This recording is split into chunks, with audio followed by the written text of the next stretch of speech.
Yep. The Kings are 2-0. Welcome to a live CK post-game show / CK podcast. And today I got two of my brothers, Ty and E-Man, to break things down. I'm trying my hardest to really speak with projection, man, because my voice is lost. I've been drinking hot tea all day for y'all.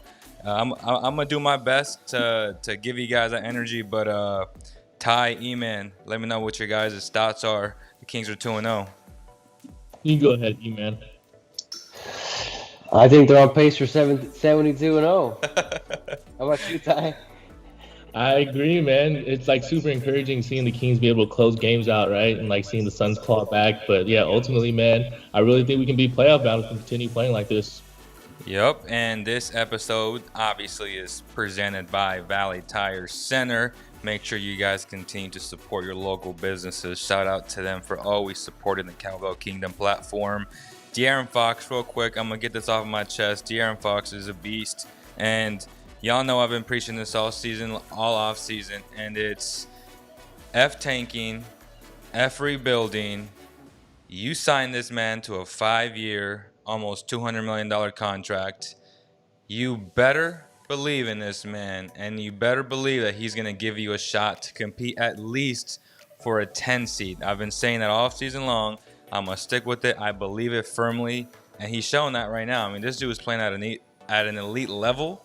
He showed up, Chris Paul, he showed up Devin Booker on both ends of the floor. That's why I'm such a firm believer in this kid. It's only a matter of him just clicking up here for it to be consistently all the time. And I think this year is the year if he can stay healthy, which is a huge reason why I think the Kings will fight for at least a 10 seed. Go ahead, Ty. Yeah, I agree 110%, man. I think you get to definitely see the growth of De'Aaron Fox, and I know a lot of people saw like the little like chirp between him and Devin Booker. I think the fact that he's able to back up his talk and definitely just like you mentioned, work on both ends, both offensively and defensively. And so yeah, man, I hopefully that De'Aaron Fox can even elevate his game enough to be an all-star. I know it's pretty competitive in the West, but yeah, man, he's our franchise player, so he's going to be the most transcendent thing we have in Sacramento. Yeah, well, I watched a little bit of Jaw today. I forgot who he played, but The Hawks, right? oh yeah, he was versus the Hawks, and he was carrying that team on his back. Like he was scoring and forcing everything. And now that I'm watching Fox, more like that's what I want out of Fox early in the quarter. But after tonight, I just saw him so in control, like getting everyone involved. Making sure his guys got touches, and when he finished around the rim. It wasn't so off, or his shot selection wasn't so bad. Like bigs were able to get the rebound and get like Hassan and Rashawn. They were sticking around the rim, getting those tip-ins, and it's like they have two separate games now. I'm starting to realize like Fox might not be that guy who's going to be Russell Westbrook or John Morant and start dunking on your head from minute one. He's going to wait. If you took him off like Booker did and CP3 did, he might try it. I believe that. But overall, I think he's just so mature and so in control. Kind of like LeBron. Like, he knows he's not going to go for like trying to dunk on everyone's head, like I was just saying. He's more in control and just trying to get everyone touches, trying to see who's a hot hand. And he knows when it's his time in the fourth quarter, he's going to take over. Which I love because we all know that players like John Morant, Derrick Rose, Russell Westbrook, they're very exciting to watch because they're always in attack mode and they want to take your head off every single play and they want to dunk on your head every single play. But we also know that that comes with a huge risk, and that's what? Knees, ankles, and that could be very dangerous. I'm hoping that John Morant stays healthy for the rest of his career, but I think it's a little bit reckless how he continuously wants to put somebody on the poster. That's not going to bode well with grown men in the NBA. Make no mistake about it. Guys don't like to be on a poster. Guys take that serious and they take it to heart. So you never know. I'm not saying they're intentionally trying to hurt the kid, but he's gonna be licking his chops a lot. And to me, that's very fearful in so many ways. And I just hope, and I know Fox is that type of athlete because he's shown it plenty of times in the open court and sometimes in the half court. But I am A-OK with him not wanting to dunk on everybody's head, even though he knows he can, because he wants to be in control. He wants to preserve his body, just like LeBron. Like, you don't have to dunk it every time to know you're a great athlete. We know he's a great athlete. He shows it with his speed. He shows it with his IQ. The game is continuing to slow down for De'Aaron Fox. I'm loving it, man, and I can't wait to see how this entire season plays out. But go ahead, Ty. What was your biggest takeaway in terms of just on both ends of the floor? Let's start breaking it down bit by bit. Yeah, most definitely. So I think you already touched on it in terms of like, De'Aaron Fox getting the job done both offensively and defensively and showing that he's really that marquee player that we paid him to be. But he definitely had an off night tonight. But on the bright side, at least towards the end, he was able to make some defensive plays and, drive to the lane and kind of salvage that. And I think, especially if you look at Rashawn Holmes, right, didn't have a great first half, but for him to come down with those 2 offensive rebounds are really crucial and able to knock down those free throws, right? So I'm not going to lie, I was biting my fingernails hoping that Rashawn Holmes can knock down those free throws, but I think the fact that he was able to just shows his growth, right, just as a basketball player. And I'm going to say it again, Leo. Hassan Whiteside with the good minutes for the Sacramento Kings, man. I just think at the end of the day, you can't undermine, what is he, like 6'11", 7 feet, right? And just the fact that he's just so big and lengthy in there. I remember he was just like not blocking, but like, just altering a lot of shots. And then there's just this one play that DeAndre Ayton had to shoot a real tough hook over Hassan Whiteside. But just that in itself definitely affects the game. So with that being said, I know Harrison Barnes was definitely slashing in the lane, but wasn't as efficient as he was against Denver. But I think I was just looking at the box score. If you really look at the Suns, it was basically just Jay Crowder, Devin Booker, and Chris Paul. When you look at the Kings, I think we had 5 guys in double figures, 5-6 guys in double figures. So even if Buddy Hield isn't hitting, Marvin Bagley can give you a double-double, right? Bielitsa giving you 12 off the bench. So I think with this Kings team, we're able to see a lot of depth and a lot of people be able to make up for any lapses in that. What do you think, Iman? Right. Real quick, though, you said it. 15 minutes, though. That's the key stat to me for Hassan Whiteside. I was going to say that. How many minutes? Yeah, 15 to 22 minutes is what both Iman and I have preached literally all offseason. I am A-okay with them playing that Dwight Howard type role. He's excelling in it. You have to take pride in that role. Again, knowing Whiteside, knowing other coaches who have coached them, I don't know. I mean, I was watching him on TV, and he was kind of like this, right? Sometimes like just watching, like, oh, what time am I going to play? Hey, man. But if he goes in there and he gives you what he gives you, which is shot blocking and rebounding, again, I am A-okay. But for him to play 30 minutes a night, I don't know about that, man. But I do believe he's been very productive in his limited time. Again, shout out to him, man. Right, you, man? Yeah, I mean, even offensively, he got off to a hot start with all these like Kareem hooks back and forth. It didn't matter who was in front of him. I really wanted to touch on Rashawn Holmes. I think early in the game he got into foul trouble. He was super frustrated, you could tell. Well, no, early on they got off to a good start, but once the game settled down, that's when he started getting in foul trouble. 4 turnovers. He just looked. Like I've been telling Leo, he just didn't look like himself. Since preseason, he hasn't looked like himself because, they're asking more of him to make reads, to make dribble handoffs from the top of the key. And that's not his game, man. And you saw it in the fourth quarter when, you have Barnes and Fox attack the rim. He's there to clean it up, man. And he will grab the board versus anybody and go and make an impact on the floor. And that's Rashawn Holmes right there. Like he's at his happiest, he's yelling, he's energetic when he's just getting that offensive rebound, and he try to put it back and get fouled and knock down 2 free throws. Before that, the Kings were like 60% from the free throw line. I don't know if you guys noticed that. Like Hassan missed his free throws, and it just like no one was hitting it except Fox and Rashawn.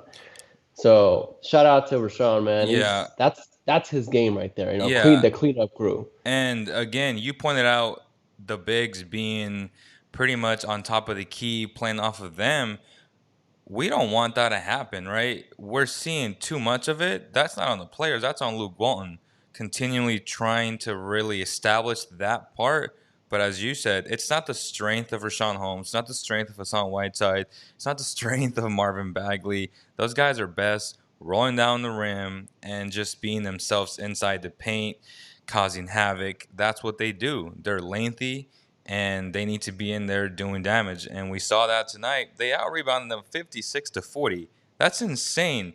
Literally, Bagley had 11 rebounds, Barnes had 11, Holmes had 9, White had 8. That's big-time production right there. Yeah. And then I want to add in my player of the game was Marvin Bagley. Okay. Really? Because I think it was towards the end of the third where he got hot and he kept attacking and kicked Aiden out the game. Like Aiden got sent to the bench and didn't come back for a while because he just attacked. And as soon as Aiden went to the bench, I think that's when the Kings were like, okay, he's in foul trouble. He's going to be cautious. He's not going to be as aggressive as he was. And they won the game from there because they took Aiden out the game. Just like how I wanted them to take out Jokic out of the game versus the Nuggets.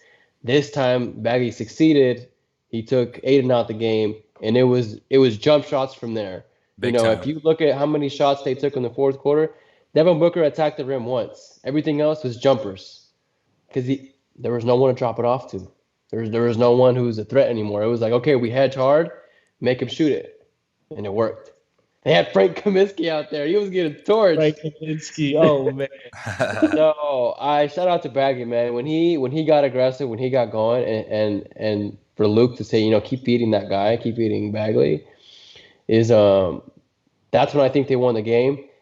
But then what I didn't like about Luke is he didn't put HB back in the game. Yep. As soon as Aiden went to the bench, like coaching wise, you could say, okay, I know my attacker right now is HB. Like he's been good. He finishes around the rim. He didn't put back Aiden. And he didn't put back HB was not in the game when Aiden was off the floor. And I'm like, dude, I know Glenn Robinson went in the game and he did his thing. Mm-hmm. And shout out to him. But he's nowhere like HB finishing around the rim. Yeah, most definitely. You touched on a lot of things there, Eman. I definitely like seeing Bagley with that double-double. And I know a couple of times took it, the whole length of the floor, 94 feet, and just comes down and, just goes straight to the basket. I definitely like to see more of that. I think, maybe Bagley's a little bit intimidated by the NBA game. And, I definitely got to see a little bit of that at Duke. But, dude, he's athletic enough and has enough of a handle to, really express that in his game. I know Leo was mentioning earlier kind of like our bench with Hassan Whiteside and Bielitsa. And so I don't want to call it the Twin Towers or what, but we were out rebounding them crazy with that second unit. And when Bielitsa's actually inside and playing a little bit like a big and then steps out, I think it really opens up his game instead of just being one-dimensional shooter and just kind of standing out there and not being helpful. But with that being said, I'm not going to lie, a couple times in the zone, he just looked really slow, closing out to the shooter, and then just like a turtle, just gets blown by. But with that being said, right, he had a couple good offensive rebounds and putbacks. What was the last thing I wanted to touch on? Luke Walton, right? So I think Luke Walton definitely impressed me with the zone. Coming straight out of the zone, was not expecting that, especially with the denial of Devin Booker. He slowed down in that first half.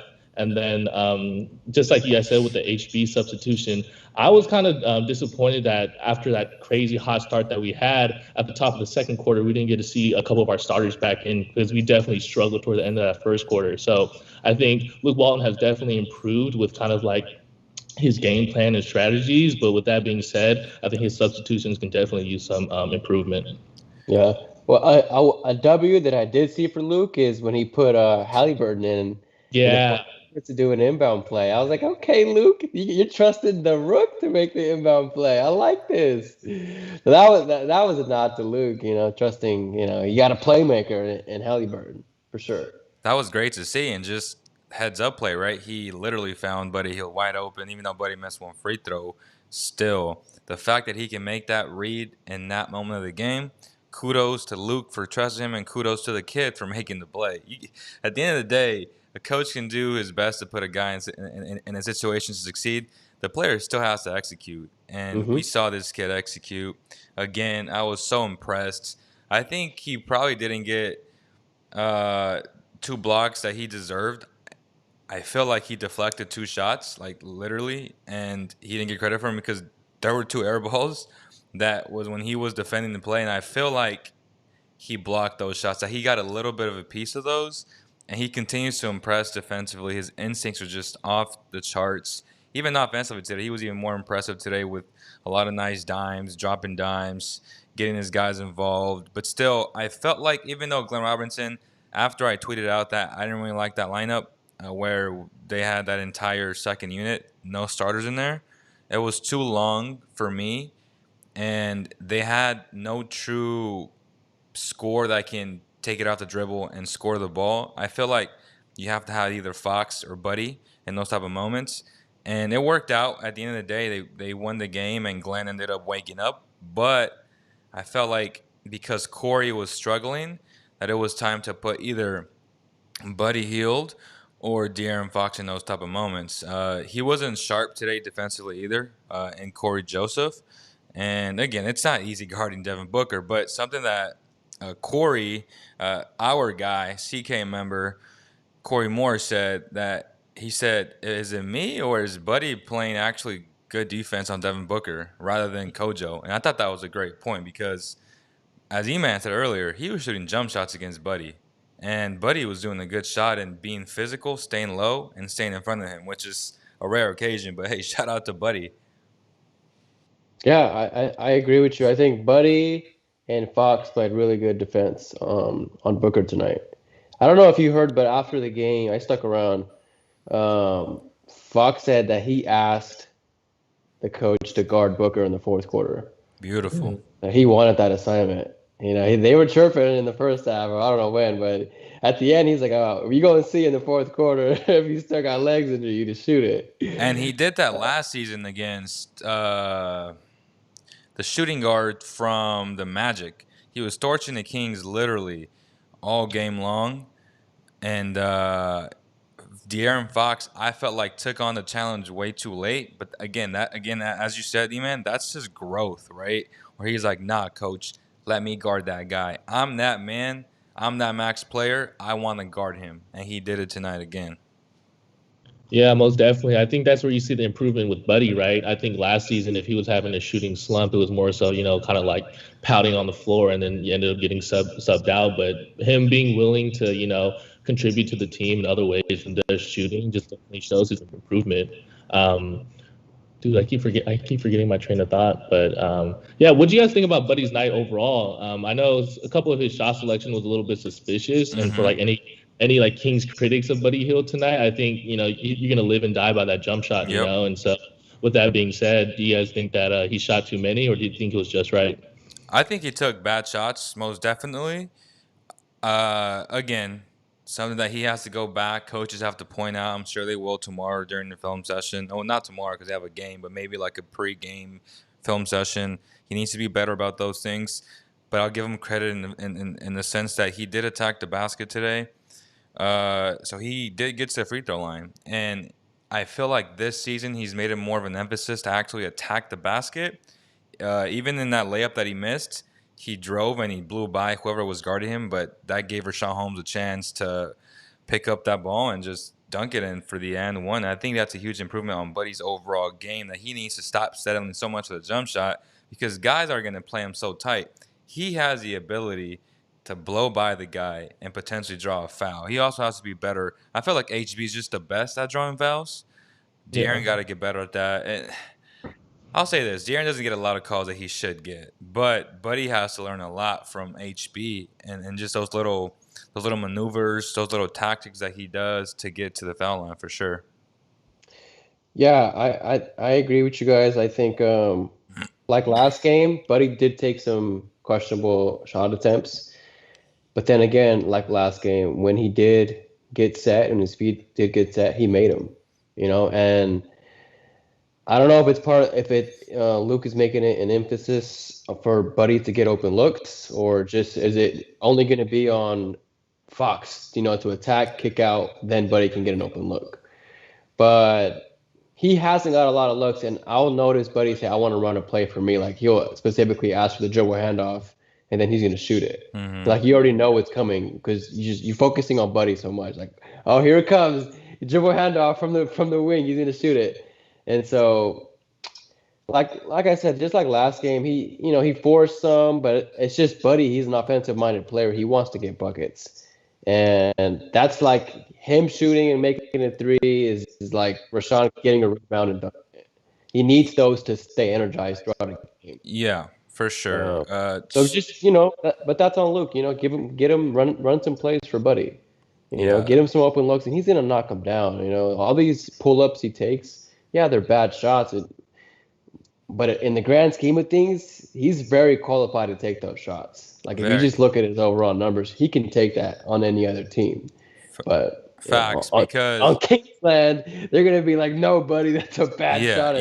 I mean, I'm not saying he's Bradley Beal by any means, but if you watch that game in the last 5 minutes tonight, where the Wizards lost again, Bradley Beal, I noticed that the Wizards run a lot of actions just like that, where you know what's coming, and he does his best impersonation to be James Harden and just draw fouls. I think that he can do a better job just overall with Bradley Beal, but I'm kind of trying to compare both running plays specifically for Buddy, which Luke does occasionally, but they need to focus more on that because that's going to open up everybody else's game, because guys have to stay home with Buddy Hield. And Berlin, on the comment section said the Aaron fans were 7 of 8 from the free throw line. Bro, 7 of 8 is exactly what needs to happen. I'm so happy, man. I'm like losing my damn. I need water. Go ahead, man. I need water. Go ahead, guys.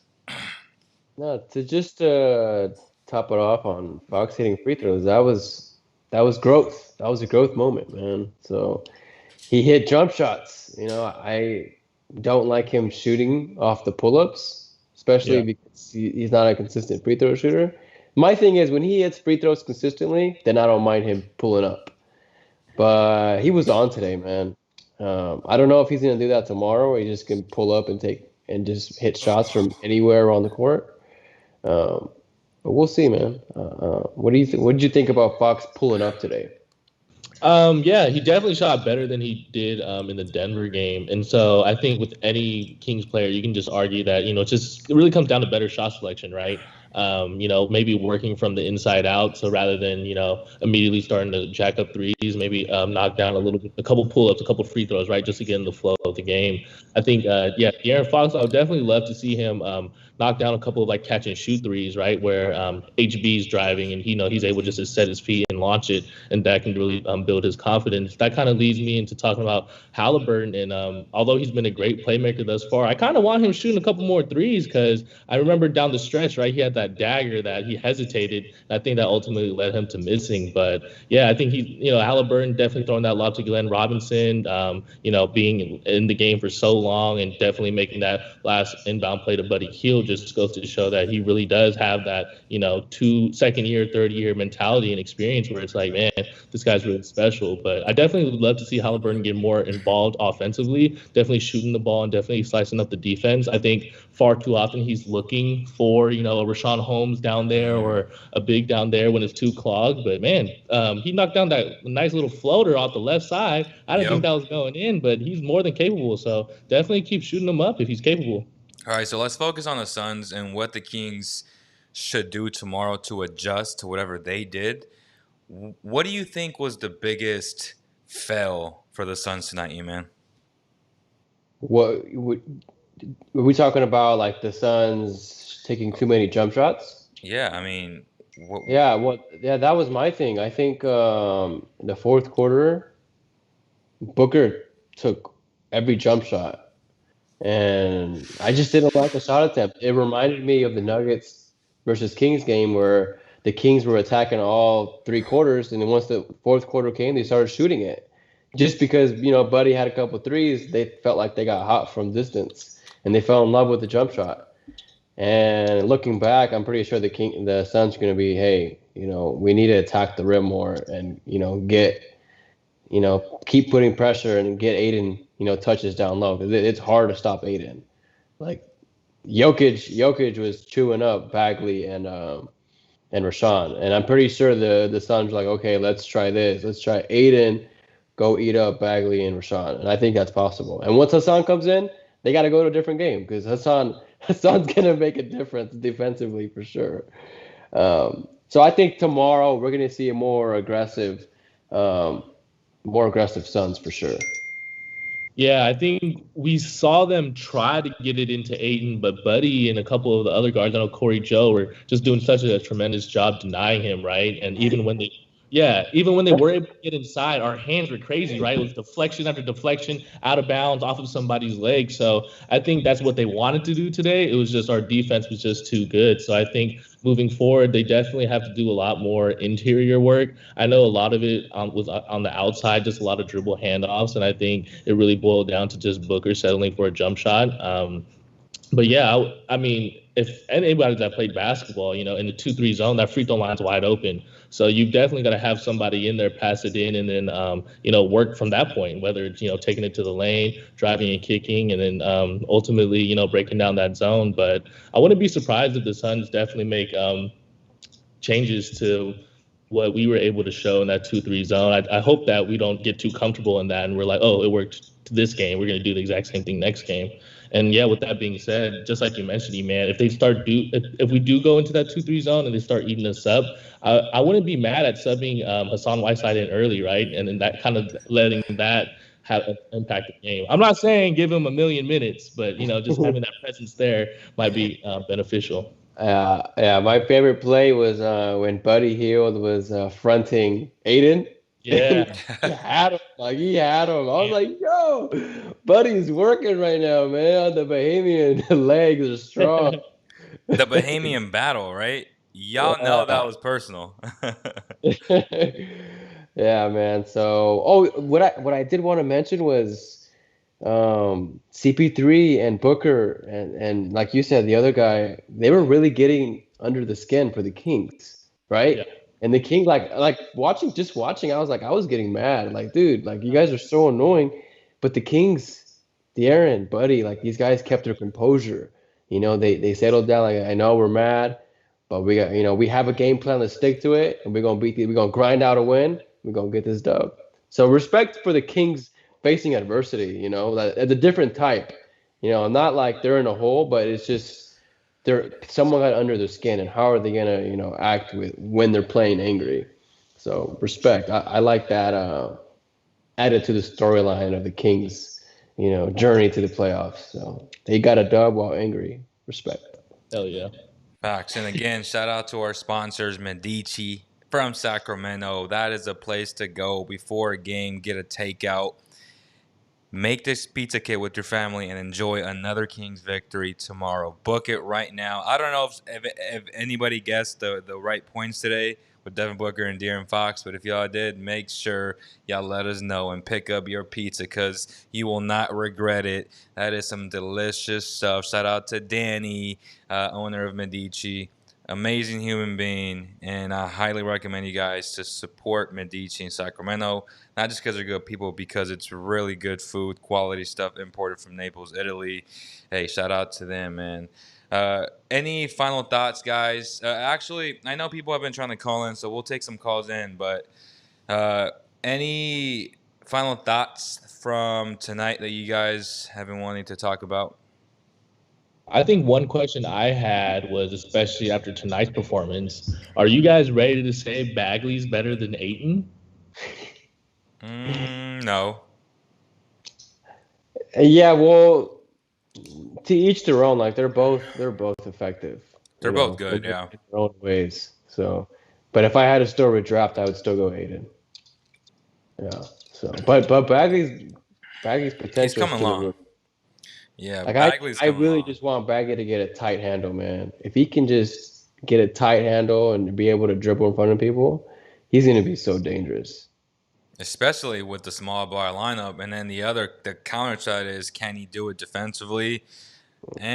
Well, with time we'll know. I feel like if he is struggling to bring that weak side help from either HB or De'Aaron, like today where they were super aggressive with that, where De'Aaron Fox, he would cheat or then somebody would rotate. Their communication on defense has been really good this season. I'm loving what I'm seeing. I know last season I was very adamant about saying, well, hey, man, this team is either going to be a top 5 team but a really bad defensive team. But I feel like now with an extra defender in Tyrese Haliburton, who was elite in terms of IQ and is only going to get better. And if he adds, say, a Glenn Robinson, and then if De'Aaron Fox is locked in the way he should, then I feel like this team has a better potential. But still, I'm still looking, not top 10. Let's not get carried away. They're not the Raptors, but if they can be top 15 defensively and then top 5 to top 10 offensively, to me that's a playoff team, right, you man? Yeah, I mean, you preached it all off season, bro. The time is now. There's no taking happening anymore. It's just about building winning habits. Every day. Tomorrow, another opportunity. Stay disciplined. I don't know if you guys caught it, but when Buddy took a bad three really early when they went on that run, he was like this. He's like, I gotta be better. I gotta do better. I was like, there you go, buddy. There you Bro, go. You got it, bro. You got it. He understands. It was a bad shot. He understands that. You Yeah. gotta take better shots. You gotta win, man. So Yeah. what about you, Ty? What about you, Ty? Defense. Um, I agree with you guys 110%. I think I know I mentioned it earlier. My point of like, if one player is not necessarily playing well, we definitely have other guys on the team that are able to compensate. Whether it is Rashawn Holmes or HB, these guys are definitely being able to help all the way around. I think kind of like a fun topic is you guys think Frank Kaminsky is giving the Suns some insight about the Kings offense, or what do you guys think is going on over there? He's not very good. I know Luke was talking marvelous stuff about him in pregame, but the guy is just not good. When he shot that three, I was like, perfect. It's not going to go in, and it didn't go in. I'm like, let that man shoot, because I don't trust him to make shots or make good decisions for that case. I look at it as guys like CP3 have been in the league so many years. What offense has he not seen? Mm-hmm. He's seen it all. Mm-hmm. He's not surprised. Can you stop them though? Can Yeah. you stop De'Aaron? Can you stop Buddy from? Can you stop Hassan? Can you go around a screen from Hassan? Like, yes, pretty much every NBA player knows what's happening. The question is, can you stop the offense? Chris Paul. Always better. Talking about Chris Paul though, which is so funny. But earlier, I don't know if y'all saw, but they had a switch on HB, and HB drew the foul, and he was like, "That's a smart play." He was like, "That's a smart play." He was like telling HB, and HB was like, "Yep, I know." And it's funny because Chris Paul is literally 2 steps ahead of everybody else, and he sees everything. There's nothing he hasn't seen on both sides. Defensively, he's a pest. He's gonna use his size. Sorry. Not his size, but his strength to his advantage, because his size is little. I mean, his size is us, right? 6-foot guy. But the fact that he's just so strong and his hands are so fast and his IQ is off the charts, that's how you get away with a lot of things. And that's something that, not to throw shade at Trae Young, but Trae Young is just awful defensively. And I just feel like because he has such a slim, body, that Chris Paul has really been really good defensively almost his entire career because of that. Because he can guard the post, and guys like Kyle Lowry, right, who are big bone dudes, who are strong, who are little in height but big in heart, and obviously big in strength. You have to be strong to push somebody back. And I feel like, as you said, E-Man, Buddy did a good job today with Aiden in that possession, and we have other guys who are starting to get stronger. And Bagley obviously is getting stronger. He's going through guys, which is a huge improvement on his behalf. And I just hope that he can stay healthy and just continue to get not triple doubles, but double doubles. Another double double tonight. That's all you can ask for, right? Yeah, it's exciting, man. That the drive that you talked about, Ty, of driving it 94 feet, Mm-hmm. it's scary, bro. Like, that's just a sign. Like, if he can do that, yes, like we talked about, Leo, his defense needs to get better. But when he attacks like that and attacks bigs that are bigger than him, that's his defense, because he's getting these guys out the game by Right. attacking them so much. Those guys have to leave the floor, right? So it's what the Warriors did a long time ago, where yes, they're small, but can you hang with the small guys? They're gonna get your bigs in foul trouble. They're gonna spread you out, and that's the excitement that Bagley can bring. Yeah. Facts. I agree 110%. I'm waiting for him to get over that hump in terms of being able to play those closing 2 minutes of the fourth quarter, right? Because I don't think he played that last stretch just because he's such a defensive liability. But yeah, the sky's the limit for Bagley. And back to that Chris Paul, man. What's this guy doing knocking down buzzer beaters at the end of every quarter, dude? What's this all about, man? This Bro, guy's hot. he's 35 years young, man. This guy he's in great shape. He's a consummate professional. He's a little whiny little you know what. But at the end of the day, my God, can that guy play? State Farm legend. Shout out to Chris Paul. One last thing I do want to touch on before we do end the show is somebody said, will Luke Walton play the other guys? And that's a huge, huge question that we have to answer. And I'm gonna go first because I'm very passionate about this. And I feel like basketball is rhythm and timing. And the more players you play, the worse it is for the other players. And it's less consistency for your main players. You don't want to play 10, 11, 12 guys. I'm sorry. I know it's a long season, but you want to keep consistency there, and you want to give these guys the minutes they need to build that rhythm, to build that timing together, to build that cohesiveness. And if you start mixing things up, putting this guy here for 5-10 minutes, that's how you destroy timing from certain guys. And certain guys are playing confidently now because they know they're going to get a certain amount of minutes. And to me, that's very important. I know fans want to see Kyle Guy, Jabari Parker, Daquan Jeffries. No disrespect to those guys, but they have to earn their spots to be in a 9-man rotation, even though they went 10-man today, which, again, I wasn't a fan of. But if they can keep it at 9 players, I'd be very happy with that. Yeah, and to those guys, bro, just be ready. Just be ready because injuries will happen. Yeah. I don't know if Harrison Barnes is going to attack 4 times for 4 quarters for the rest of the season. I think he'll eventually get banged up, and Glenn Robinson needs to step up. And then whoever comes after Glenn Robinson, whether that be Jeffries or someone else, they need to be ready to do the exact same thing that Glenn was doing. So just be ready. Those guys will get great looks eventually, because injuries happen. It's just part of the game. Keep that small rotation, Luke. Well, it's definitely, yes.